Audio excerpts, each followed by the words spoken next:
আপনাদেরকে একটা গল্প শোনাই।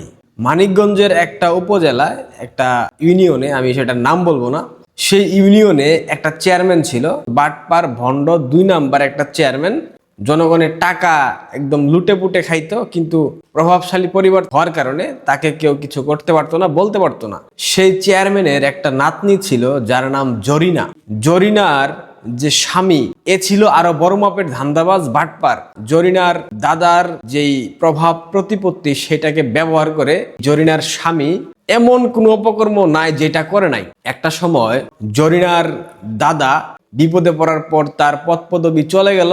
এরপর যখন এই জরিনার স্বামী বুঝতে পারলো যে তার কপালে অশেষ দুর্গতি অপেক্ষমান, ঠিক তখন জরিনার স্বামী 360 ডিগ্রি বলেন কিংবা 90 ডিগ্রি বলেন অ্যাঙ্গেলে পোল্টি নিয়ে নিল।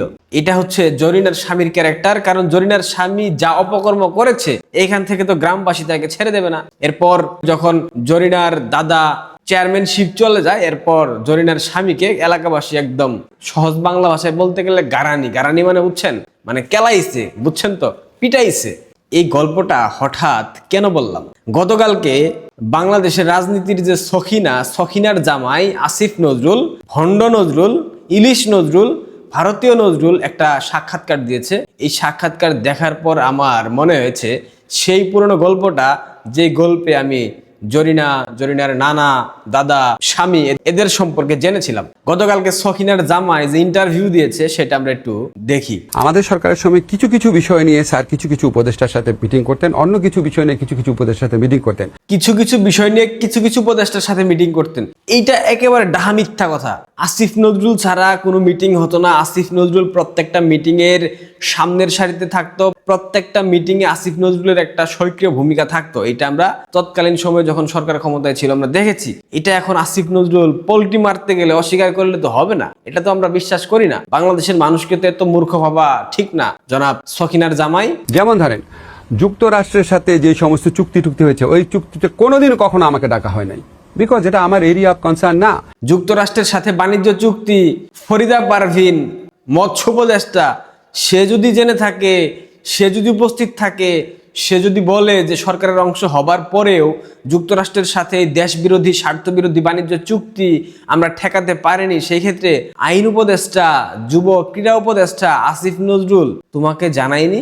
এই ধরনের গল্প, রূপকথার গল্প, ঠাকুমা ঝুলির গল্প, গোপাল ভাঁড়ের সংলাপ আমাদের সামনে এসে বললে তো আমরা এখন সেটা বিশ্বাস করব না। ইকোনমিক ইস্যুতে, ব্যাংকিং ইস্যুতে, এনবিআর ইস্যুতে যে আলোচনা হয়েছে কোনোদিনও আমাকে ডাকা হয়নি, সেটা স্যার কনসার্ন কয়েকজন উপদেষ্টাদের নিয়ে বসতে। এই সখিনার জামাই এসব কেন বলতেছে জানেন? সখিনার জামাই বলতেছে কারণ সখিনার জামাই বুঝে গেছে সখিনার নানার পতন হয়েছে। সখিনার নানাকে জানেন? সুদখুর মোহাম্মদ ইউনুস। এই জন্য সখিনার জামাই সখিনার নানার সাথে সম্পূর্ণরূপে পোল্টি নিয়েছে, এবং পোল্টি নেওয়ার কারণে এই ধরনের কথা বলতেছে। আরো বলতেছে, শুনেন, ইকোনমিক ইস্যুতে, ব্যাংকিং ইস্যুতে যত ধরনের কথা হয়েছে কোথাও কখনো ডাকেনি। তবে তুমি কোথায় গিয়েছিলা নজরুল সাহেব? দুঃখিত সখিনার জামাই। সখিনার জামাই হচ্ছে গিয়া বাংলাদেশের রাজনৈতিক ইতিহাসের অন্যতম ধরিবাজ, ধুরন্ধর, ধূর্ত একটা শেয়ালের মতো। যখন যেই সরকার ক্ষমতায় থাকে সেই সরকারের তেলমর্দন করা, সেই সরকারের চামচামি করা, সেই সরকারের দালালি করা, এটা হচ্ছে সখিনার জামাইয়ের চারিত্রিক অন্যতম বৈশিষ্ট্য। সখিনার জামাই আইন এবং বিচার ব্যবস্থাকে যেভাবে আপনি কুক্ষিগত করেছেন, যেভাবে অন্যায়ভাবে অধ্যাদেশ জারি করে আওয়ামী লীগকে নিষিদ্ধ করেছেন, 26 লক্ষ ভারতীয় তত্ত্বের কথা বলেছেন, দেশ বিরোধী চুক্তির কথা বলেছেন, এইসব থেকে সখিনার জামাই আপনি কিভাবে মুক্তি পাবেন? এইসব ব্যাখ্যা আপনি কিভাবে দেবেন সখিনার জামাই?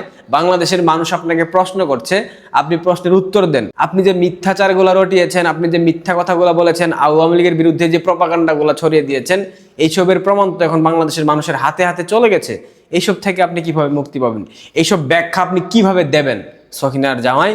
সে কারণেই বললাম, যখন বুঝতে পারছে আবহাওয়া অন্যদিকে চলে যাচ্ছে, যখন বুঝতে পারছে বাতাস আর দক্ষিণ দিকে বইছে না, উত্তর দিকে বহমান, যখন বুঝতে পারছে বিএনপিরও খুব বেশি সময় ক্ষমতায় থাকার মতো সক্ষমতা নাই, যখন বুঝতে পারছে ডক্টর ইউনূসের বিরুদ্ধে একটা আইনি প্রক্রিয়া শুরু হবে, যখন বুঝতে পারছে আসিফ নজরুল খুব সহসাই সেফ এক্সিট পাবে না, যখন বুঝতে পারছে বাংলাদেশের মাটিতে আওয়ামী লীগ আবার সুসংগঠিত হচ্ছে, যখন বুঝতে পারছে প্রত্যেকটা রাস্তা, পালানোর প্রত্যেকটা পথ সংকীর্ণ হয়ে গেছে, বন্ধ হয়ে গেছে, তখন সখিনার জামাই পুরো দেশবাসীর সাথে পল্টি নিচ্ছে। দুঃখিত, ইউনূসের প্রশাসনের সাথে পল্টি নিয়ে এখন নিজেকে ফেরেশতা দাবি করতেছে। কিন্তু বাংলাদেশের মানুষ কি এত মূর্খ গণ্ড?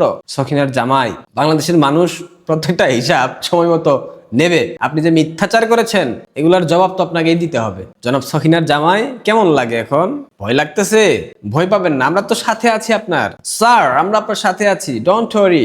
আমরা আছি, আমরা প্রত্যেকটা শিক্ষার্থী আপনার পাশে আছি। আপনি যে মিথ্যাচারগুলো করেছেন সেগুলোর জবাব দেন, এরপর আমরা আপনার জন্য সব কিছু করবো, কোনো সমস্যা নাই। এটা তো সখিনার ছোট জামাইয়ের কারবার দেখলেন, সখিনার আরেকটা জামাই আছে, বড় জামাইয়ের কারবার দেখবেন না? জনাব শিলং সালাউদ্দিন সাহেব, দেখেন সখিনার বড় জামাই গতকাল সংসদে দাঁড়িয়ে কি বলেছে। জিয়াউর রহমান স্বাধীনতার ঘোষণার সময় বলেছিলেন on behalf of Sheikh Mujibur Rahman, সেটা আমরা অস্বীকার করছি না। শহীদ রাষ্ট্রপতি জিয়াউর রহমান বঙ্গবন্ধুর পক্ষে স্বাধীনতার ঘোষণা দিয়েছিলেন। এইটাও আমাকে দেখতে হবে। গত কয়েকদিন যাবৎ স্বাধীনতার ঘোষণাপত্র, স্বাধীনতার ঘোষক, এইসব নিয়ে যে নাটঙ্গি আমরা দেখলাম, মির্জা ফখরুল, রুহুল কবির রিজভী, সালাউদ্দিন, এই তিনজন জিয়াকে স্বাধীনতার ঘোষক, পারলে জিয়াকে বাংলাদেশের অবিসংবাদিত নেতা বানায় দেয়, পারলে জিয়াকে বাংলাদেশের জাতির পিতা বানায় দেয়। এই ধরনের প্রবণতা আমরা দেখেছি। কিন্তু হঠাৎ করে শিলং সালাউদ্দিন সাহেবের এমন কি হয়ে গেল? বিএনপির সাথে এই ধরনের একটা গাদ্দারি করতে পারলেন? বিএনপি আজীবন প্রচার করে আসলো জিয়া স্বাধীনতার ঘোষক, জিয়া স্বাধীনতার ঘোষণাপত্র পাঠ করেছে, বঙ্গবন্ধু 25 মার্চ রাতে পালিয়ে গিয়েছিল, বঙ্গবন্ধু বাংলাদেশের স্বাধীনতার স্থপতি না, বঙ্গবন্ধুর নেতৃত্বে নির্দেশে মুক্তিযুদ্ধ পরিচালিত হয়নি, জিয়া সেক্টর কমান্ডার হয়ে বাংলাদেশের মুক্তিযুদ্ধের মহানায়ক ছিল। এ ধরনের কথা শুনেছি, বিএনপি প্রতিষ্ঠা করার চেষ্টা করেছে। হঠাৎ করে সখিনার বড় জামাইয়ের কি হলো? সালাউদ্দিন সাহেব হঠাৎ করে এই ধরনের কথা বললেন, বঙ্গবন্ধুর কৃতিত্ব দাবি করলেন। বিএনপিতে কি জায়গাটা এখনো আছে? থাকবে না কেন? বিএনপিতে তারেক রহমানের জায়গা না থাকলেও শিলং সালাউদ্দিন সখিনার জামাইয়ের জায়গা থাকবে, এটা আপনারা নিশ্চিত থাকতে পারেন। কারণ সখিনার জামাই কোথাকার দালাল, কোথাকার এজেন্ট, আপনারা এটা বিগত সময় দেখেছেন। প্রিয় দর্শক, সখিনার দুই জামাইয়ের ভবিষ্যৎ পরিণতি কি হতে পারে আপনারা আমাকে কমেন্ট বক্সে জানাবেন। আরো কারা কারা সখিনার জামাই কিংবা সখিনার নাতিপুতিদের জামাইয়ের তালিকায় অন্তর্ভুক্ত হয়। ভালো থাকবেন, ধন্যবাদ।